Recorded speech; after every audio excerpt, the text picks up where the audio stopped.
കൂട്ടുകാരെ, മിനീസ് കിച്ചണിലേക്ക് എല്ലാവർക്കും സ്വാഗതം. നല്ല അടിപൊളി വട്ടയപ്പമാണ് ഇന്ന് ഉണ്ടാക്കുന്നത്. സ്പെഷ്യൽ സാധനമൊക്കെ നമ്മൾ അരച്ച്, അരിയല്ല പൊടി കൊണ്ട് അരച്ചാണ് നമ്മൾ ഉണ്ടാക്കുന്നത്. നല്ല സോഫ്റ്റ് ആയിട്ടുള്ള വട്ടയപ്പമാണ് ഉണ്ടാക്കുന്നത്. ഇതിനകത്ത് സ്പെഷ്യൽ ഒരു സാധനം ഞാൻ ചേർക്കുന്നുണ്ട്. അപ്പോൾ നമുക്ക് വീഡിയോയിലേക്ക് പോകുന്നതിന് മുമ്പ് ലൈക്ക് ചെയ്ത്, ഷെയർ ചെയ്ത്, കമൻറ്റ് ചെയ്ത്, സബ്സ്ക്രൈബ് ചെയ്യാനൊന്നും മറക്കല്ലേ. അപ്പോൾ നമുക്ക് വീഡിയോയിലേക്ക് പോകാം. സോഫ്റ്റ് ആയിട്ടുള്ള വട്ടയപ്പം ഉണ്ടാക്കാൻ വേണ്ടി ഒരു പാത്രം വെച്ചിട്ടുണ്ട്. അതിലേക്ക് 1 കപ്പ് വെള്ള അവലാണ് ഇട്ടേക്കുന്നത്. ഇത് അരിയൊന്നുമല്ല, നമ്മുടെ വറുത്ത പൊടി കൊണ്ട് പെട്ടെന്ന് ഉണ്ടാക്കാൻ പറ്റുന്ന ഒരു വട്ടയപ്പമാണ്.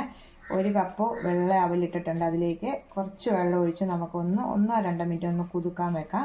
കുതിർത്ത് വന്ന ശേഷം നമുക്ക് ബാക്കി കാണിക്കാം. നല്ലോണം സ്പൂണും കൊണ്ടൊന്ന് ഇളക്കി ഇച്ചിരി നേരം ഒന്ന് കുതിർക്കട്ടെ. മിക്സിയുടെ ജാർ എടുത്ത് വെച്ചിട്ടുണ്ട്. ഇതിലേക്ക് 1 കപ്പ് വറുത്ത അരിപ്പൊടി, ഈ പാക്കറ്റിലൊക്കെ മേടിക്കുന്ന അരിപ്പൊടിയാണ്, 1 കപ്പ് ഇട്ടിട്ടുണ്ട്. ഇതിലേക്ക് 6 ടേബിൾ സ്പൂൺ പഞ്ചസാര. ഇത് മധുരം കുറവാണ്. ഇപ്പം ഇതിന് നമ്മൾ കറിയൊക്കെ കൂട്ടിയും കഴിക്കാൻ പറ്റുന്ന വട്ടയപ്പമാണ്.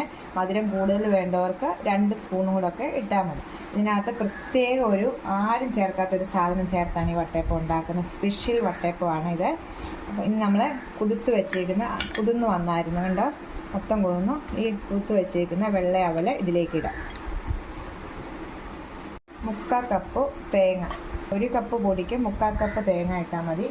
ഇനി 1/2 ടീസ്പൂൺ ഇൻസ്റ്റൻറ്റ് ഈസ്റ്റാണ് ഉപയോഗിക്കുന്നത്. അര ടീസ്പൂൺ.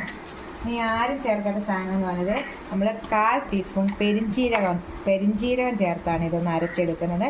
നല്ലൊരു ടേസ്റ്റാണ്. നിങ്ങൾ ഇങ്ങനെ ഒന്ന് ചെയ്ത് നോക്കുക. ആരെങ്കിലും ഇങ്ങനെ ചെയ്തിട്ടുണ്ടെങ്കിൽ ഒന്ന് കമൻറ്റ് ചെയ്യണേ. പെരിഞ്ജീരകം, നമ്മൾ ഇറച്ചിക്കൊക്കെ ചേർക്കുന്ന പെരിഞ്ജീരകം 1/4 ടീസ്പൂൺ. ഇനി 2 ഏലക്ക തൊലി കളഞ്ഞിട്ട് അതിൻ്റെ അരിയാണിത്. 2 ഏലക്ക. ഇനി ഇതിന് ആവശ്യമായ ഉപ്പ്, ഓരോരുത്തരും എടുക്കുന്ന പൊടിയുടെ അനുസരിച്ച് ഉപ്പ്.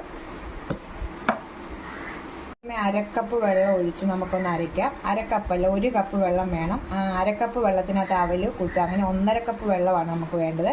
1/2 കപ്പ് ഒഴിച്ച് ഒന്ന് കറക്കി കഴിയുമ്പോൾ 1/2 കപ്പ് കൂടി ഒഴിക്കാം. നല്ലോണം അരച്ചെടുത്തിട്ടുണ്ട്. ഇതിലേക്ക് നല്ലോണം അരയണം. ഇത് 1 കപ്പ് വെള്ളം, 1/2 കപ്പ് വെള്ളത്തിനകത്ത് അവൽ കുതിർത്തു, അല്ലാതെ 1 കപ്പ്, അങ്ങനെ 1.5 കപ്പ് വെള്ളമാണ് നമ്മൾ ഇതിനകത്ത് ഉപയോഗിച്ചിരിക്കുന്നത്. സ്പൂണും കൊണ്ട് ഇത് കണ്ടോ, ഇതാണ് ഈ പരുവം, ഉണ്ടോ. അപ്പോൾ നമുക്ക് 1 കപ്പ് പൊടിക്ക് 1.5 കപ്പ് വെള്ളം വേണം. അവലും തേങ്ങ എല്ലാം കൂടെ അരച്ചെടുക്കാം. ഇത് പെരിഞ്ജീരകം ചേർത്തേക്കുന്നതുകൊണ്ട് നിങ്ങൾ ഇങ്ങനെ ഒന്ന് ചേർത്ത് നല്ലൊരു ടേസ്റ്റാണിത്. മധുരവും ഉണ്ട്, പെരിഞ്ജീരകത്തിൻ്റെ ഉണ്ട്. ഇതെല്ലാം ടേസ്റ്റായിട്ട് നിങ്ങൾ ആരെങ്കിലും ചെയ്തിട്ടുണ്ടെങ്കിൽ ഒന്ന് കമൻറ്റ് ചെയ്യണേ. നമുക്ക് ഇത് നല്ലോണം കൈകൊണ്ട്, പണ്ടുള്ള നമ്മളെ കൈകൊണ്ട് ഇഡലിക്കാണെങ്കിലും ദോശയ്ക്കാണെങ്കിലും പാലപ്പത്തിനൊക്കെ ആണെങ്കിലും നമ്മുടെ കൈയുടെ ചൂട് ചെല്ലണം നല്ലോണം. അന്നെങ്കിലേ നല്ല സ്പോഞ്ച് പോലെയും നല്ല മയത്തിലും നല്ല പൊങ്ങി വരും ഒക്കെ ചെയ്യത്തുള്ളൂ. ചുമ്മാ നമ്മൾ സ്പൂൺ കൊണ്ട് ഇളക്കിയിട്ടില്ല. പണ്ടൊക്കെ നമ്മുടെ അമ്മമാരൊക്കെ നല്ല കൈ കൊണ്ട് നല്ലോണം കുഴച്ചെടുക്കുമായിരുന്നു വട്ടയപ്പമാണെങ്കിലും എല്ലാ മാവുകളും. അപ്പോൾ നമ്മൾ കൈയൊക്കെ നല്ല വൃത്തിയായിട്ട് കഴുകിയിട്ട് നല്ലോണം നമ്മുടെ കൈയുടെ ചൂട് ചെല്ലണം നല്ലോണം. അപ്പോഴാണ് ഈ അപ്പത്തിനൊക്കെ നല്ല മയം കിട്ടുന്നത്. നല്ലോണം കൈയൊക്കെ കഴുകിയിട്ടുണ്ട്. നല്ലോണം നമ്മൾ കൈ കൊണ്ട് നല്ലോണം ഇതിങ്ങനെ ഞെരടി കുഴച്ചെടുക്കണം. അന്നെങ്കിലാണ് നമ്മുടെ മാവിന് ഇത് വരുന്നത്. കൈ ഇട്ട് കുഴച്ചെന്നും പറഞ്ഞുകൊണ്ട് ഒരു ഇതും വരത്തില്ല. ആരും ഒന്നും തോന്നുകയും വേണ്ട. നമ്മുടെ കൈയുടെ ചൂട് വേണം. നമ്മുടെ കൈ കൊണ്ടാണല്ലോ നമ്മൾ ആഹാരങ്ങളൊക്കെ ഉണ്ടാക്കുന്നത്. കൈ നല്ല വൃത്തിയായിട്ട് കഴുകി നമ്മളിത് ഇങ്ങനെ നല്ലോണം ഈ ദോശ ഇഡലിക്കൊക്കെ അരയ്ക്കുമ്പോൾ നമ്മളിങ്ങനെ ഒന്ന് ചെയ്ത് നല്ലോണം പൊങ്ങും. തണുപ്പുള്ള വശത്ത് വെച്ചാലും നല്ലോണം പോകും. നമ്മുടെ ഈ കൈയുടെ ചൂട് ചെല്ലണം നല്ലോണം. ഒരു 2 മിനിറ്റ് നേരം നല്ലോണം ഒന്ന് കുഴച്ച് വെച്ചിട്ട് നമുക്ക് ഒരു 1.5 മണിക്കൂർ കഴിയുമ്പോൾ നമുക്ക് ഇതുണ്ടാക്കാം. കണ്ടോ, ഈ പരുവമാണ്. ഉണ്ടോ, നമുക്ക് മൂടി വെച്ച് ഒരു 1.5 മണിക്കൂർ കഴിയുമ്പോൾ നമുക്ക് വട്ടയപ്പം ഉണ്ടാക്കിയെടുക്കാം. നമ്മുടെ മാവ് 1 മണിക്കൂർ കഴിഞ്ഞപ്പോൾ കണ്ടോ നല്ലവണ്ണം പതഞ്ഞ് വന്നിട്ടുണ്ട്. 1/2 ടീസ്പൂൺ ഇൻസ്റ്റൻറ്റ് ഈസ്റ്റാണ് ഇട്ടേക്കുന്നത്. കണ്ടോ, നല്ല പത പോലെ വരുന്നുണ്ടോ. ഇനി നമ്മൾ ഇത് മൊത്തത്തോടെ ഇട്ട് ഇളക്കല്ലേ, ഇടയ്ക്ക് നമ്മുടെ ഇതെല്ലാം പോവും. നല്ലോണം നമ്മളിങ്ങനെ പയ്യെ തവി കൊണ്ട് ഇങ്ങനെ വെച്ചിട്ട് ഞാനൊരു ഒരു പാത്രത്തിനകത്ത് തൂവി വെച്ചിട്ടുണ്ട്. ചെറിയൊരു പാത്രത്തിലാണ് ഇങ്ങനെ വെക്കുന്നത്.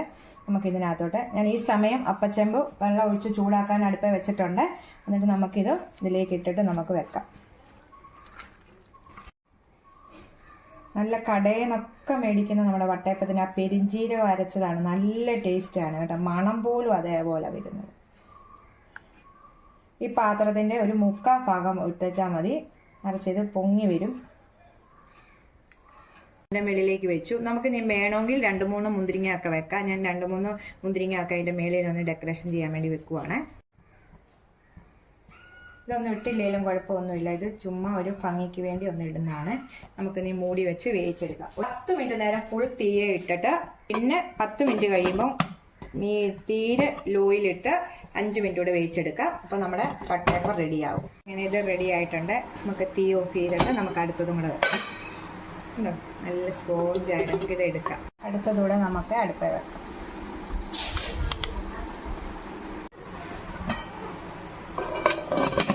അങ്ങനെ 2 വട്ടയപ്പവും റെഡിയാക്കി എടുത്തിട്ടുണ്ട്. കണ്ടോ, നല്ല പഞ്ഞി പോലാണ് ഈ വട്ടയപ്പം ഇരിക്കുന്നത്. കണ്ടോ, സോഫ്റ്റ് ആയിട്ടാണ് വട്ടയപ്പം ഇരിക്കുന്നത്. ഇതുപോലെ അരിപ്പൊടി കൊണ്ട് നമുക്ക് പെട്ടെന്ന് ഉണ്ടാക്കാൻ പറ്റുന്നതാണ്. ഇത് ആ പെരിഞ്ചീരകം അരച്ചേക്കുന്ന നല്ല ടേസ്റ്റാണ്. നിങ്ങൾ അങ്ങനെ ചെയ്ത് നോക്കിയിട്ടൊന്ന് പറയണം. അപ്പം നമുക്ക് അടുത്തൊരു വീഡിയോയിൽ കാണാം. ടാറ്റാ.